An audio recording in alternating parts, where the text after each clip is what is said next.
Hello everyone! Welcome back to Let's Play Greatest Attorneys! This is V-Diffuser. On last episode,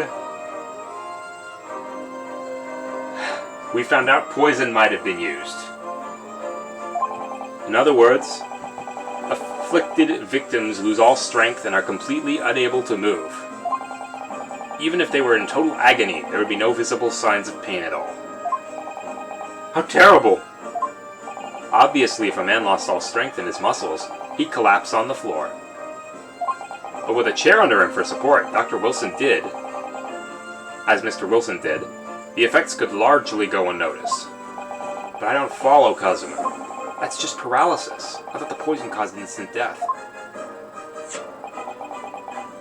The full explanation is extremely unpleasant. The poison causes immediate paralysis, leaving the victim unable to move. But after a short time, the paralysis is so severe, it causes the muscles that control respiration to fail. In other words, the actual cause of death is suffocation. And all the while the victim is conscious and aware, just unable to move. Oh, God, that is horrifying. That is absolutely horrifying. That's hideous. To the observer, it would look almost like the victim was slipping peacefully into an endless sleep. But for the victim himself, his final moments would be a living hell. That is the true nature of this deadly curare poison.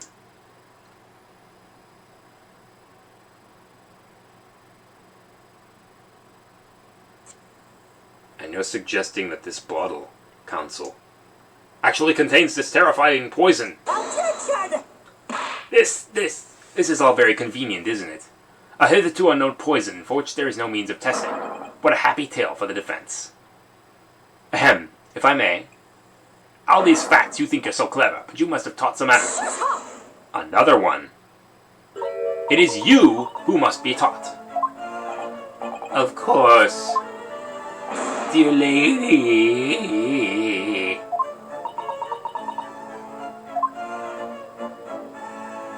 So, this is how you Japanese behave, is it? What? You steal another's honest hard work and then announce the results? As if you discovered them! I'm appalled! What a loathsome act! Well, Miss Brett, the feeling is mutual.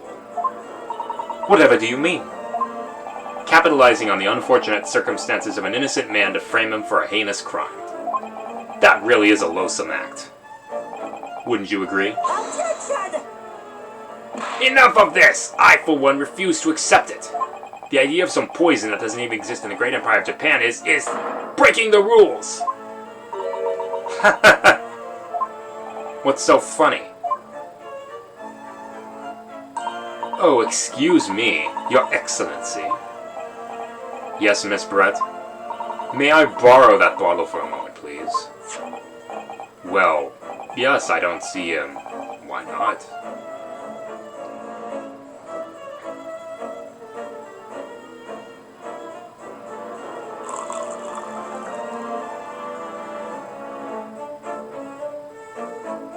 Don't get too big for your boots, you insignificant little island boys. Sorry? To an Englishwoman such as myself, this whole affair is a farcical comedy. Your little police games and these foolish courtroom antics. It's laughable, really. You're starting to sound like Kirsch's Alba. But I'm getting bored of it all now. It's time for the games to end. Cheers! We're really not going to see your eyes. Wait! What are you doing?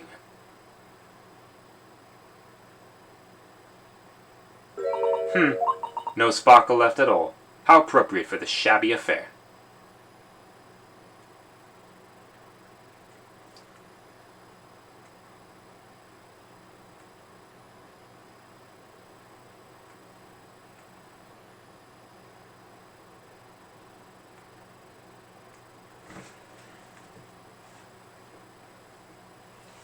Goodness, whatever's the matter? You all look like quite stunned. So, no curare. The bottle was clean. Is that what you're saying? Ha ha ha! You look quite incredulous, little boy. But of course, that's the simple truth. Thank you for presenting the findings of my research so concisely here in this grand venue. Most kind. Thank you, waiter. Now then, Your Excellency. Yes, Miss Brett.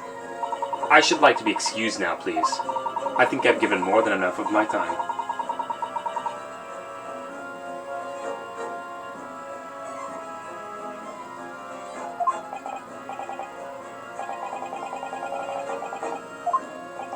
Oh, gee, she's gonna get away with it. This doesn't make sense. That had to have been poison in the bottle. How did she swallow a whole glass and live to tell the tale?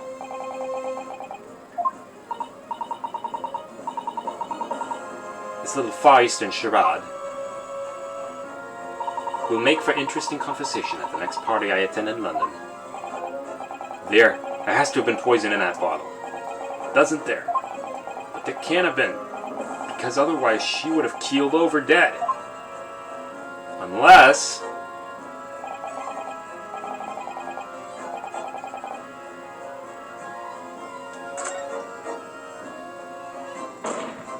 the culprit did put curare poison into Wilson's carbonated water. And the defense refuses to change its position. You're Objection! Fool! Are you blind? There's no possible way the bottle can contain poison. I mean, we just saw Miss Brett drinking the water from it. That's right, which rather complicates your argument, I think. And I believe that complication can be explained. How, exactly? I need to think through all the things that don't quite add up here, one by one.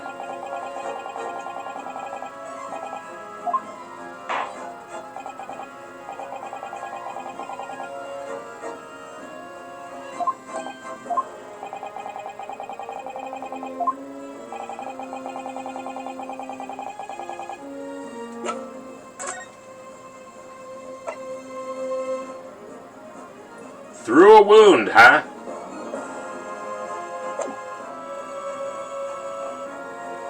Yes! The answer to this riddle is right here in Miss Brett's own research report. Objection! That's not a valid explanation. After all,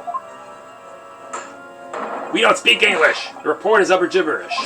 The impudent young scoundrel is trying to ridicule the court, Your Excellency. I'm not trying to ridicule anyone. Honest, I'm just regarding...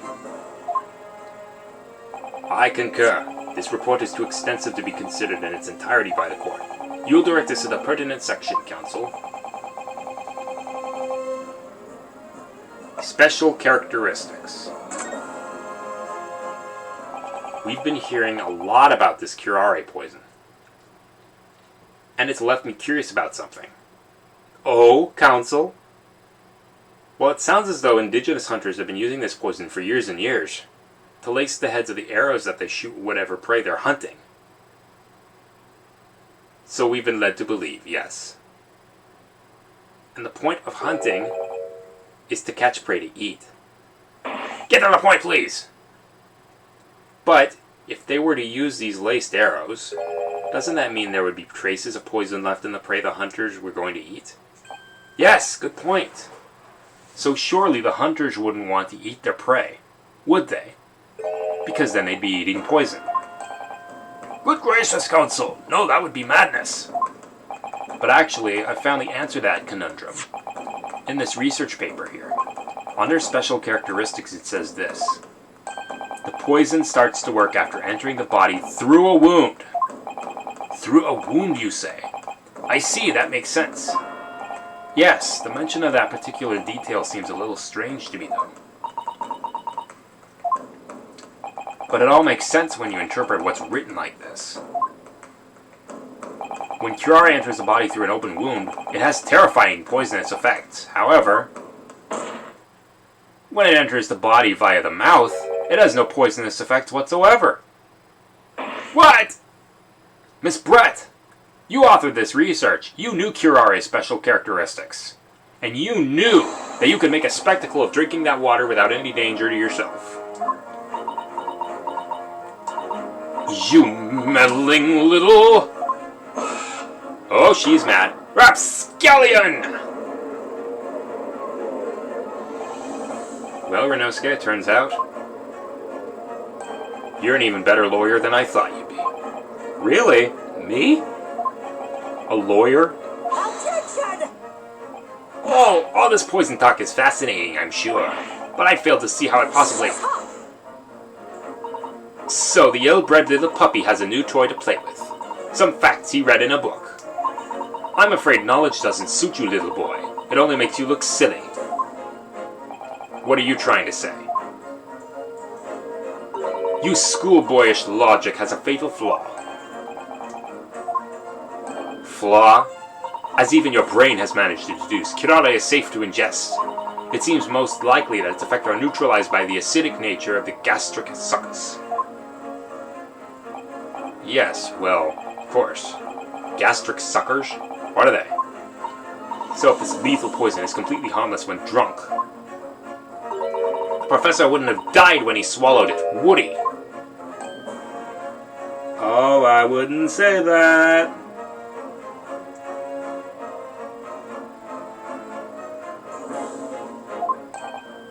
That's right! Good gracious! That's basic science. Science even a schoolboy should be able to understand, no? Order! Order in the court! Order! The logic holds. If the lady and the professor drank the same poison, they would be affected in the same way. Are you trying to suggest... Yes, this curare poison is completely relevant to the case on trial. That's right! Surely even a little cockroach like you could understand something simple like that. Excuse me. What is this? Welling up inside me. I've never felt like this before. It's a sort of conviction to break down all the discrepancies. It's so intense, almost rage-like. And more than anything else, it's an animalistic desire. To take down my prey. Oh, careful what you say there. Objection!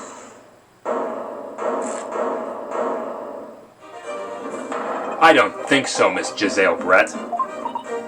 How dare you use that tone with me? You know very well there's no fatal flaw here. You know exactly why, even though the both of you and the victim swallowed the same poison. You are alive, but Dr. Wilson is dead. Counsel, I'm sure I don't need to remind you. You must provide compelling evidence, as we now know this poison is completely harmless when ingested. Why would Dr. Wilson alone have been killed by the curare? Take that! As Miss Brett so readily pointed out, she drank the same water as the professor. However, there was a fundamental and fatal difference between the two diners. The toxic effects of curare are only felt when the poison enters the body through an open wound.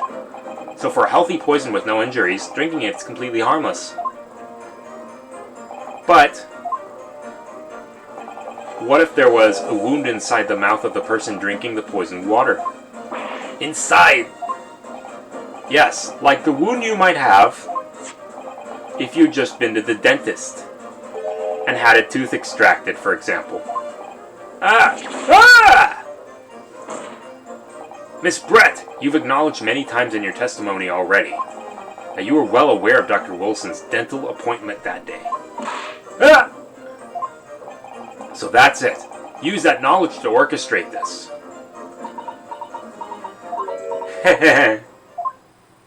Is she laughing? I don't like to repeat myself, but honestly I can't resist.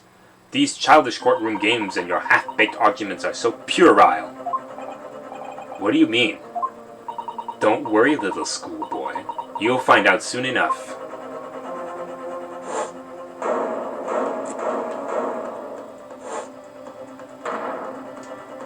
You see, when you leave vital evidence lying around, you never know what might happen to it. No! I mean, it could just slip. She's gonna destroy evidence in the courtroom. Yeesh.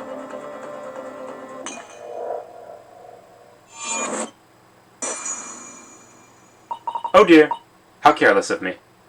I'm afraid some crucial evidence may have just been tragically destroyed. No! What is it? What just happened? It's the Englishwoman. She just smashed that bottle. And in the Supreme Court. What a terrible blunder. Officer, what are you waiting for? Collect up as much of the water from that broken bottle as possible at once. You're wasting your time. The delightful carpet under my feet here was a gift from the British Empire. I assure you it will soak up the water beautifully. You've neither the technology nor the presence of mind to recover it. How could you? You won't get away with this. You can thump the bench and shout as much as you like, little boy, but I'm afraid we'll never know now, will we, if there really was poison in the bottle or not. You! And let us not forget, we still have some very compelling evidence left intact. Isn't that right? Counsel for the prosecution. Oh, of course, of course. You're referring to this photographic print. That's right. And really, looking at this photograph, it's as clear as day, isn't it? Poor Professor was sitting with his back to me. Of course, the only person who could have shot him from the front is the little schoolboy. Objection! No! You killed the victim that day, using curare. And then, in order to frame Ryunosuke Naruhodo for the crime, you waited until he picked up the pistol you'd arranged for him to find on the floor, before you shot the professor's dead body in the chest with your own hidden gun. Then, in the confusion that followed, all you had to do was turn the dead professor and his chair around. You see, you had every opportunity to commit this crime. What a wonderful imagination you have, young man. A hidden gun, you say, and I shot the professor's dead body, did I? Well, I'm terribly sorry, but you don't have a shred of evidence. Exactly. As you have nothing to support your wild claims, the prosecution's stance, remains unchanged.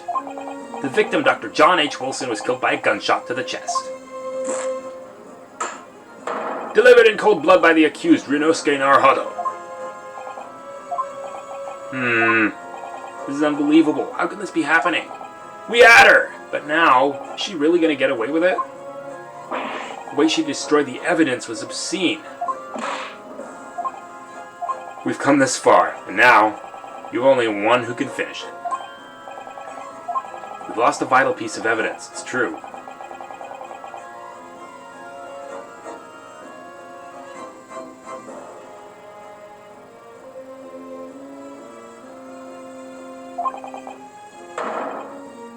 Is there one?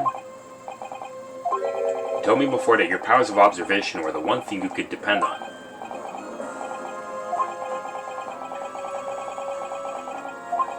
Think back now. Try to remember every last detail about the scene that day.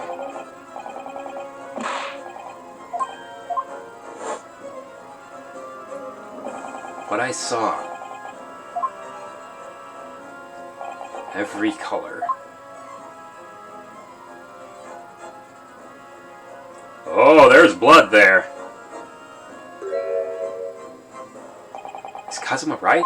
Somewhere in the vibrant memory of this same scene in my head, could there be another clue to expose the testimony, the identity of... Oh, there's a clue, all right.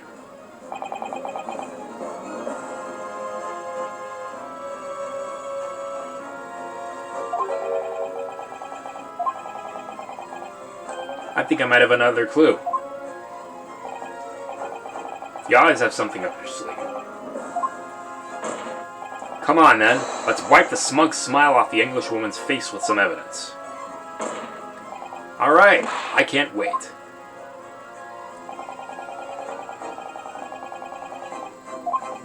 Whatever it is could be the key to arriving at the truth about all this. Go get her, we got her on the rope.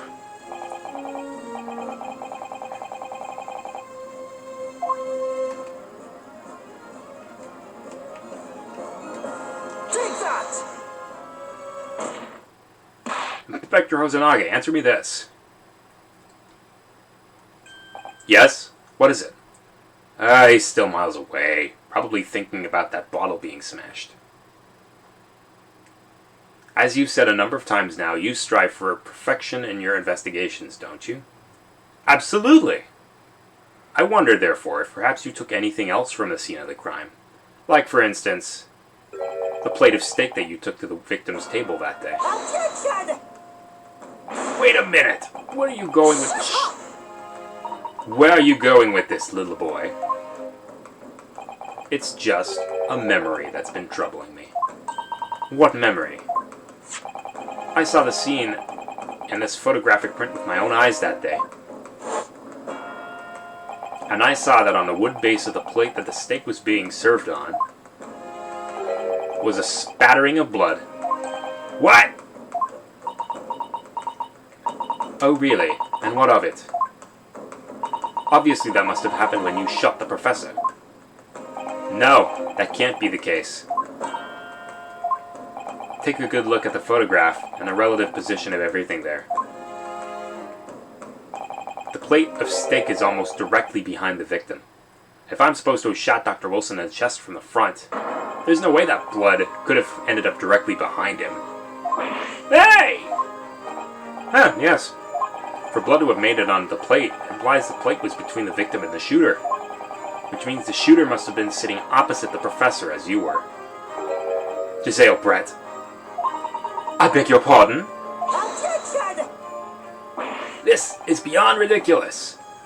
Fabricated nonsense. Is the court seriously expecting to believe something the accused has apparently just remembered seeing? Hold it!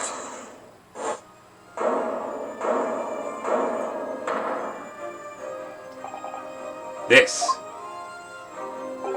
could be the moment that my entire career in the police force has been leading to. Inspector, you mean?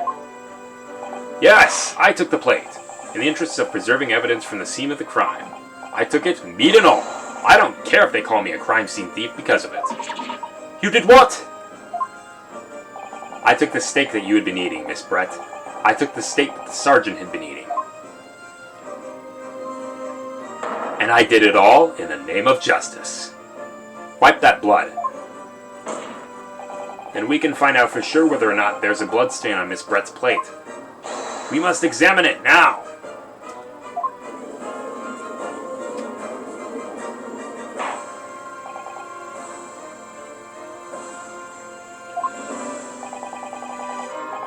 The court wishes to examine the plate from the victim's table immediately. Yes, sir.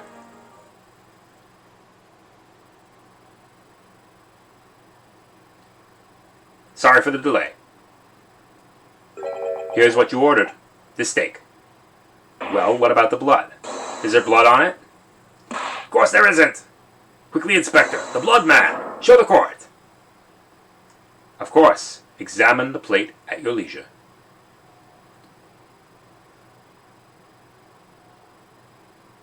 There's no blood. No blood. No blood anywhere.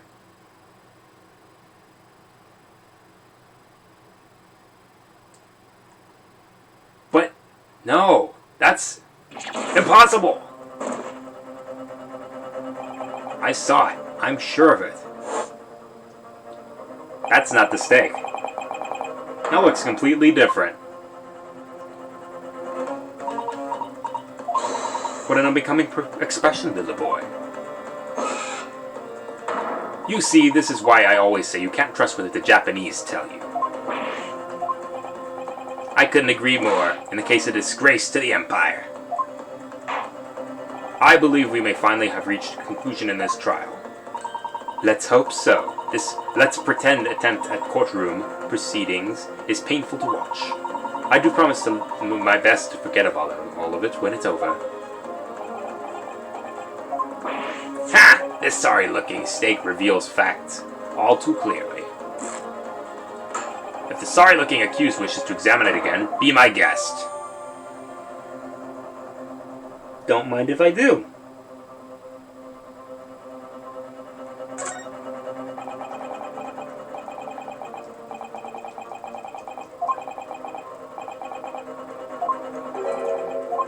Not over yet.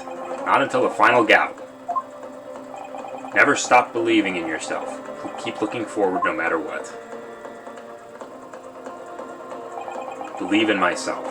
Really? Maybe I should at least examine the evidence for myself.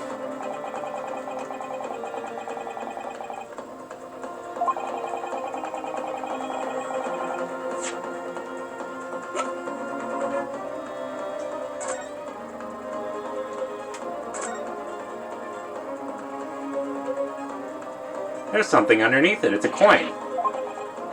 What in the world is this? I think it's a Koban coin. It's from the Hoei era. That means this isn't her stake.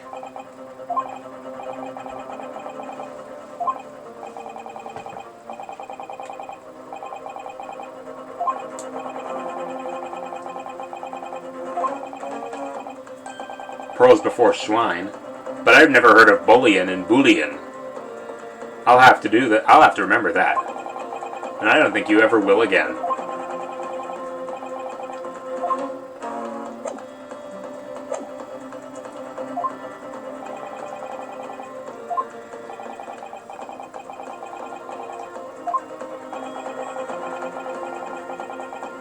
Yes. Your Excellency, please wait. A plate of beef is hiding another clue. Another clue that will reveal the shocking truth. The only thing that's shocking here is your unhealthy fascination with beefsteak. If you think that's unhealthy, wait till you meet Chie Satonaka. Your Excellency, I think I've made myself clear, haven't I? I will not be able to turn a blind eye to any more unnecessary procrastination in this trial. I'm sorry, Miss Brett, but we must ensure a thorough examination of the evidence. I'll not give a ruling until I'm completely satisfied that all reasonable doubt has been dispelled. I see. As a newly affirmed ally of my country, that's still your position, isn't it? Thank you, Your Excellency. Counsel for the defense, you will now clearly show the court what you are alluding.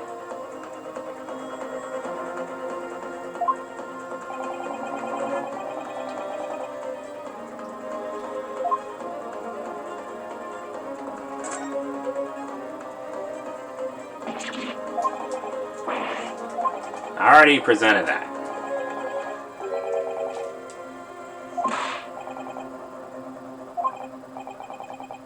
Blah, blah, blah.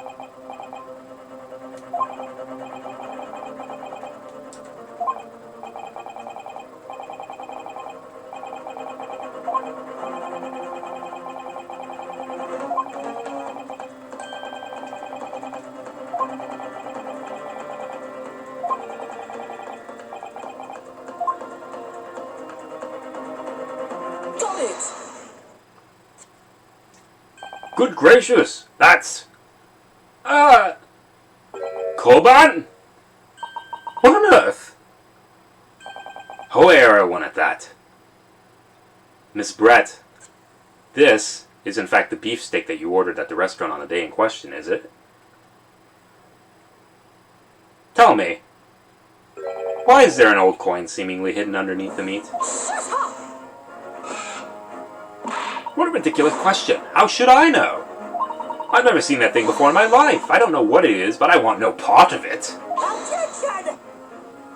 I fail to see how this is relevant. Coin under the meat. That could simply have been a careless mistake made by the chef in the middle of a distraction. Objection! Don't be absurd. We're supposed to believe this happened by accident in the kitchen. A rare Hoei Koban just happens to be hidden underneath a piece of steak. If this turns out to be irrelevant to the case, I'll rip up my ticket to the Great Britain right now. He's right. It can't be coincidence. Your Excellency. Yes, Counsel. A rare Hoei Koban just happens to be hidden underneath a piece of steak. If this turns out to be irrelevant to the case, I'll give up my lawyer job right now. Objection! By all means, don't let us stop you. No one invited you anyway. Shut up! Perhaps, little boy, you should realize that it is you who is irrelevant. Even though I'm the one on trial here. Point is, it's essential we ask the owner of this coin if he can explain what it's doing under the steak. The owner? Yes, it's obvious. There's only one person it can belong to. The owner of the Koban that was found is... Take that! Obviously, it can only be the antique dealer and owner of Rasute, Kiryo Korekuta-san. Kuri, as in Mr. Cucumber something? Honestly, these ridiculous Japanese names are quite unfathomable. Ah yes. The old man who testified earlier alongside the military sergeant, correct? Yes, Your Excellency. I remember him saying he was up to something with his Koban coin when it happened.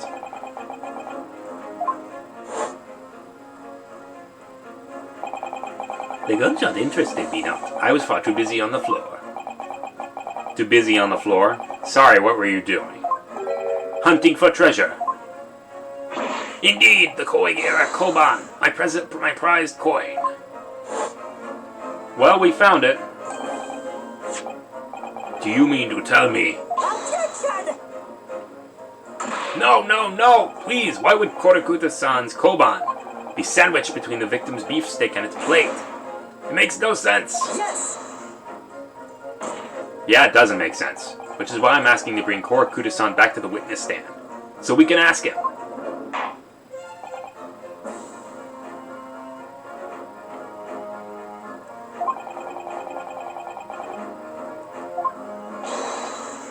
Without a moment's delay. I can't believe we've come back round to that pair again. But I have a hunch, strong hunch, that if we chase down the real significance of this Koban, we'll find that it's a key element in this case.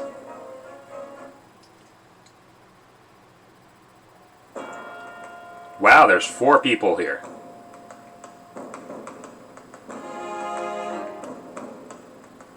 What's all this about? Why have I been called up again? Don't you realize it's dinner time for little baby Ido? When my son's belly's empty, he's fiercer than a pack of wolves. He doesn't look fierce. Exploited by the police, we were, like miserable dogs, forced to bear false witness. And when cast from this courtroom, I became a ruined man in a trice. A worthless, withered antique. Nothing more have I to say. The sun has set on this Rasute shop owner's existence. Be that as it may, Korekuta-san, something has come to light that requires your clarification. As far as your Rasute memory serves, have you ever seen this Koban before? What? Yes, that's it. That's the one. The very exact one, that is. Ouch! You just stabbed his foot. This resplendent, splendiferous hoy treasure my rusty bones managed to misplace that fateful day. It can't be! As I thought. Young man! Enlighten this decrepit old fool. Put me out of my misery. Where? Where was my treasure? Where was it dropped? I'm not sure if it was dropped anywhere. We found your coin sandwiched between a beefsteak and its plate, soaking in the seasoned meat's juices. Sandwiched? Soaking? Seriously? Clearly, it couldn't have been fallen there by accident, which means somebody must have hidden it there on purpose. Somebody concealed my hoy treasure between a slab of meat and a bendel plate. Who would do such a thing? Such an unconscionable thing! There's only one other person who could do it. The judge seems to be asleep. Excuse me, could I say something? Yes, of course. Proceed, Inspector Hosonaga. I mentioned this earlier on in the trial, but I was working undercover in the restaurant in order to investigate another case. That's right, the secret undercover operation. La Carnival is a high-class Western cuisine restaurant. It attracts wealthy diners, including many foreigners. Recently, there's been a run of similarly executed thefts targeting the restaurant's rich clientele. A number of such incidents have been reported to the police bureau. Wicked crimes indeed. We wanted to nip the case in the bud quickly, especially with so many foreigners being affected. So that's why you were sent in undercover, is it? Yes, I took on the job of waiter at the restaurant in order to flush out the criminal. Seems likely that this Koban incident is the work of the same thief. So there was a master thief at the work in the restaurant on a regular basis. The place was already the scene of several crimes, it seems. I don't know about the master thief part, but the identity of the person who stole and hid Korakuda-san's Koban is all too clear. What? What? I think the court would like to hear the defense's view on the matter. Tell us who the despicable scoundrel is that stole it. There is only one person it could be, because it couldn't have been Jezaile Brett. It has to be Yasanosa. Take that! Obviously, it can only be you. Yasanosa. What? How? How dare you? You monster! Monster? I stole that Koban, did I? I'm the master thief of La Carnival, am I? You're seriously accusing me of these crimes, cadet? It wasn't me. It was Ido. Ido's the mastermind behind this. Oh, come on. Don't blame your kid.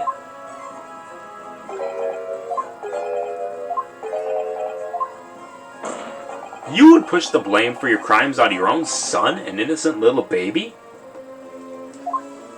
It's you who's the monster, Sergeant Nosa.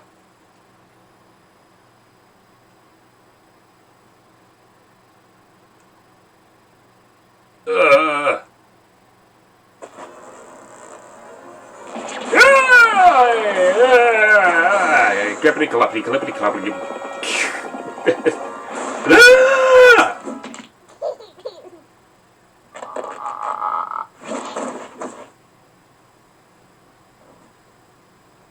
Luigi.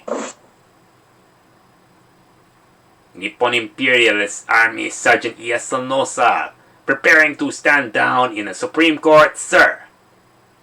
Wah.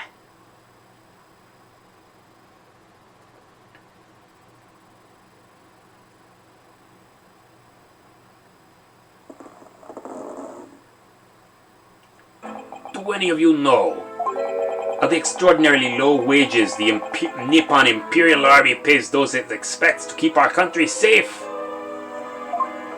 I understand that the temporary increase in taxation owing to the recently ended conflicts remain in place.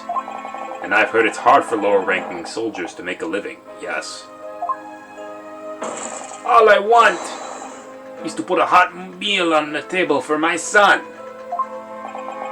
That's why you were stealing things at the restaurant. The place is heaving with money. Every 3 days I'd go there and do reconnaissance for a target. And I'd enjoy thumping my way through a good steak at the same time. Sounds like he doesn't bother with a knife and fork even. Which is worryingly believable. And your target that day was the old man and his Koban. Yes, sir. He was an easy mark. I slipped the coin into my pocket without any trouble at all. A veritable phantom thief you are. I was all set to leave the steak. I was halfway through devouring when it happened. Bang! Yes, when the professor was shot. I knew that if the police conducted a search and found the coin in my pocket, I'd be finished. I'd owe too. So I hid the incriminating evidence as fast as I could, on the double. I slipped it under the steak, hoping I'd be able to rendezvous with it again at a later date.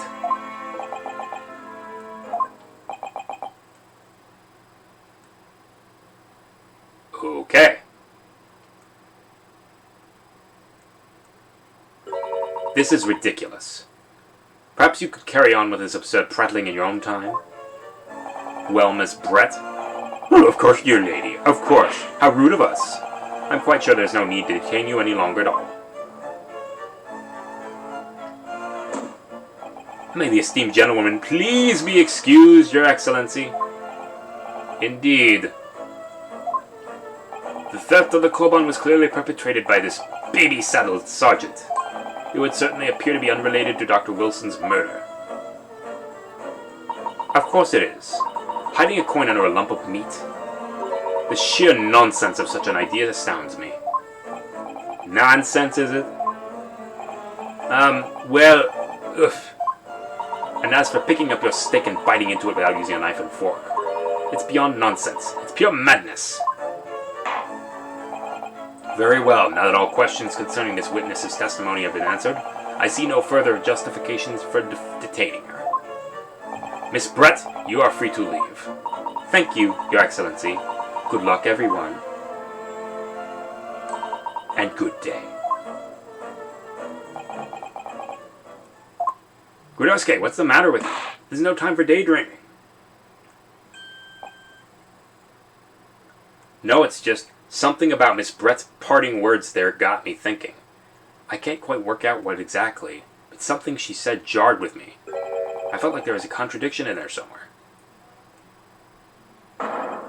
Don't just stand there thinking. Make your voice heard. You can think later. It'll be too late if you don't call out now. The trial will be over. Hold it! Wait, Miss Brett. What is it now? I'm afraid, just one last time, there's something I'd like to ask you.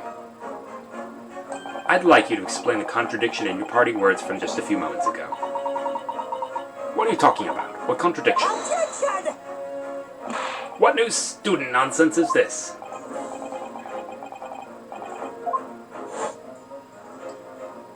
Hiding a coin or a lump of meat? The sheer nonsense of such an idea astounds me. And as for picking up your stick and biting into it without using a knife and fork, it's beyond nonsense. It's pure madness. Yes, I'm right. What she said there exposed an undeniable contradiction. Alright, evidence time.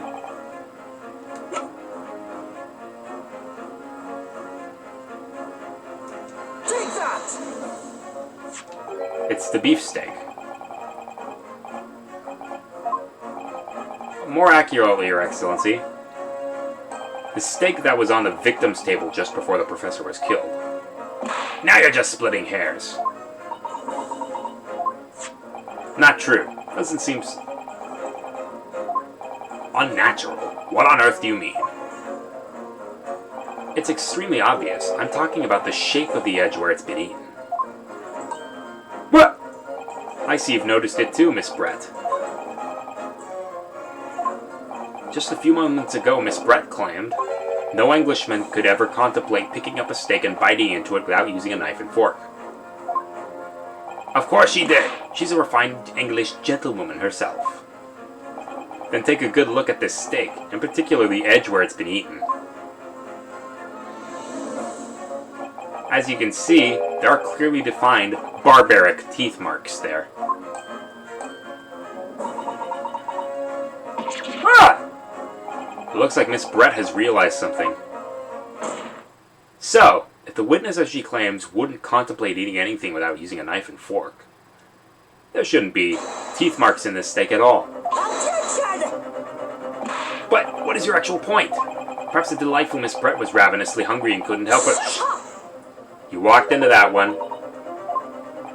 Oh, whatever you say, dear lady. As I said, I really must be leaving now. Afternoon tea with the Minister of Justice cannot possibly wait any longer. Of course. This will all be over in the blink of an eye. Rest assured, I'm about to put this rookie in his place. Or not. I've heard enough. You irritating little spectacled samurai relic. Of course. Dear lady! What's the matter, Miss Brett? Have you ruffled your feathers? Clearly the witness knows what this means. She's realized the catastrophic implications these teeth marks in the steak have for her.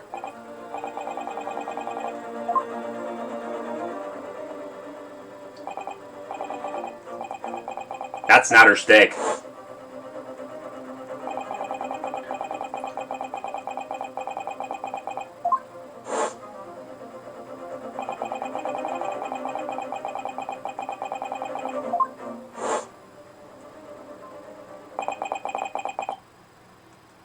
The evidence that proves once and for all Who shot Dr. Wilson that day? I accept these teeth marks on the steak are a little unnatural, as you put it, Consul. But what exactly are you suggesting that tells us? Everything, Your Excellency. Everything! Yes, I believe that these barbaric teeth marks in the steak here amount to conclusive evidence in this case. Evidence that will prove beyond any doubt who shot Dr. Wilson. Conclusive evidence? How many times have I heard that today? You know the meaning of the phrase, typical Japanese empty threats. Oh, shut up. We got you dead to rights. How can you be so sure? Oh, it's quite simple. If you really had such conclusive evidence, you would have presented it to the courtroom long ago. Actually, the evidence I'm talking about hasn't been brought before the court yet. Hasn't been? What? But just because it hasn't been shown yet, doesn't mean it doesn't exist. Objection! That's absurd! The trial has run several hours already. And you say there's evidence yet to be brought forward. There can't be! I don't believe you have it! Objection! I don't, but there's someone who does have it. Someone in this very courtroom. And if that person is willing to submit the piece of evidence I'm referring to, it will solve every remaining mystery about this case. Very well. I have a feeling this will be my last request to the defense in this trial. Who possesses the conclusive evidence? Take that! It's Inspector Hosanaga. I have it? Yes. You think I've been withholding conclusive evidence? That's ridiculous. No, I'm not saying that. Everyone's attention has been focused on this steak with the teeth marks. Now, earlier this afternoon, Sergeant Gnosis told the court the following. I would enjoy chomping my way through a good steak, as well as admitting to stealing Korakuda-san's coin. He told us he slipped it under the steak. You watch it, cadet! I'm a superior officer! Sergeant Nosa, could you please confirm something for me? Was the steak that you put the coin under, in fact, your own steak? Attention! Affirmative, of course. I might be a soldier in the Imperial Nippon Army, but still. I'm not brave enough to ask a foreign gentlelady if she'd mind me manhandling her meal to hide something in. In other words, the steak that the detective submitted as evidence earlier was in fact Sergeant Nosa's meal. Objection! But that makes no sense. That plate was taken from the victim's table. Objection! Yet the gentlewoman doesn't take bites out of her steak, nor did she have any opportunity to steal the coin. Of course I didn't steal it. To even suggest such a thing would be an affront to the entire British Empire. Well then, how do you explain this paradox? Exactly. Surely you're not going to suggest that the sergeant switched the two steaks over.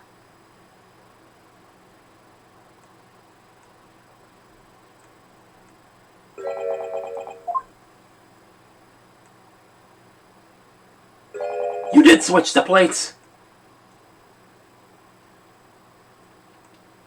Well, after it happened, when I saw the civilian who had murdered right in front of my eyes like that, I panicked. As I said, I immediately lifted my steak and hid the coin underneath it.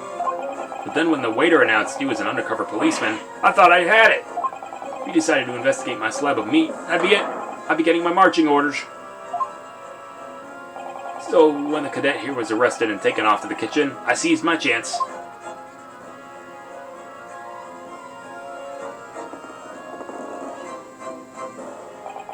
With military precision and timing, I switched my steak with the one on the foreign lady's table. What? You can't have! I never saw you do such a thing. It was called Operation Lightning Bolt. There was no time for strategic planning. It was do or die, I tell you. So yes, I did what had to be done. Unbelievable! However, figure it out, prosecutor-san. What now? I swear on the brass buttons of my uniform. That is all I did, sir. All you did, that's plenty, Sergeant. Yes! So, if Sergeant knows to switch the plates over, it means he took Miss Brett's steak and the plate it was on back to his own table. That follows. Inspector Hosonaga. Yes. Early in this trial, you told the court this. You said that you had not only taken Miss Brett's steak after the incident, but also the sergeant's. That to preserve evidence, you had taken both. Ah! Oh! That's correct. Then please present it to the court now. The plate that was actually on the victim's table at the precise moment he was shot. What can that possibly tell us now? I mean, a cold slab of tough meat. It can't have the slightest bearing on our case. Objection! No, you're not wriggling your way out of it this time, lady. I beg your pardon? Surely you're not that forgetful. Surely you remember the reason why this steak pan promises to prove a problem for you, no? You're the one who decided it was a problem, not me. The reason the defense asked to see that plate was to confirm something the defendant remembers seeing. Thinks he remembers. I'm quite sure of what I saw, Miss Brett. On the side of the plate that was on the table directly behind Dr. Wilson, there was a clear spattering of blood from behind the gunshot wound, to the victim's chest. I believe the defendant's memory serves him well. And with that, we're done here.